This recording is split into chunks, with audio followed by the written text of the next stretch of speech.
Good morning, everybody. Ready for lesson 5? We're going to talk about white-collar crimes this week. So just to kind of cover everything that you need to know about this week, all of your assignments from last week are due this evening by midnight. So for those of you that kind of got in and used my advice to hammer through all of those things last week, you should be in really good shape. If you're going to try to cram in and finish all 3 assignments before midnight tonight, I would plan to be really, really tired tomorrow. Anyway, just make sure that I have those. And I know some of you have submitted assignments. Either they came through in a format that I can't open, or maybe you submitted a link. You tried to attach a Google document instead of sending me the link to it. So what I want you to do is please go back and check your Blackboard messages today. See if you have anything in your inbox from me. And if you're missing something, let's go ahead and get that taken care of so that it's a lot easier to clear those kind of issues up now rather than later in the semester. So talking about lesson 5, your white-collar crimes, the only thing you have to do this week for a grade is a discussion forum. So there you go. You're welcome. However, you do have several reading assignments. And when you get into Blackboard and kind of take a look around at the lesson today, here are the things I want you to pay attention to. There is a USA Today article that I quote from. And then there is an address, like an actual paper that was written by Edwin Sutherland and presented at a conference years 1930s. That's kind of the foundation for studying white-collar crime. I want you to read those 2 things specifically. Once you get into the different types of white-collar crimes, make sure you read the definitions for sure. And then with each one of them, I've tried to provide a couple of examples of, in real life, what does that look like? What are law enforcement officers investigating? What are people being prosecuted for? So that you get a real good idea of exactly what that represents.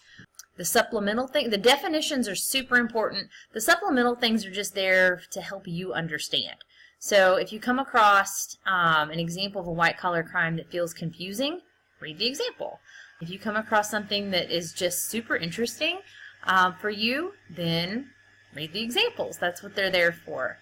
I am not, tell you the truth, I am not a huge business person.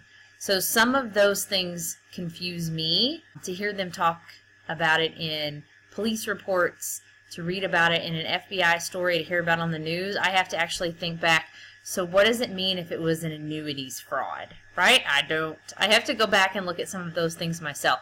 So that's why I provided the examples for you. You have 2 videos, one about Bernie Madoff, and as much as I wanted to try to get access to it, I couldn't find the mini-series about Bernie Madoff that was on ABC last spring. I will still hunt. What you have is an actual documentary from a few years back. But his story was still very relevant, came back to the surface again last spring, and like I said, there was a 2 or 3 week ABC miniseries about him specifically. You also have a short documentary about Times Beach, Missouri. It is a ghost town at this point. Actually, I think it's probably just kind of a flattened piece of ground just outside of St. Louis. If you're ever traveling up I-44 with someone who remembers the Times Beach controversy, like my husband, for instance, they will point it out every time we drive by. I could tell you the exact spot on the drive up when he will point off to the left and say, that's where they had the... Well, I won't give it away. You can watch the video and just know that I endure that story every time we travel to St. Louis. If you have any questions or concerns or need anything from me, as always, email, text, call me. I will let you know that I have to do a presentation tonight at Branson High School about financial aid. So I probably won't be home until 8 o'clock or so, which means I will crash hard and probably not grade any of your work until tomorrow morning. So there you go. If you need anything, by all means, you know where to find me, and I hope you guys have a great week. Bye-bye.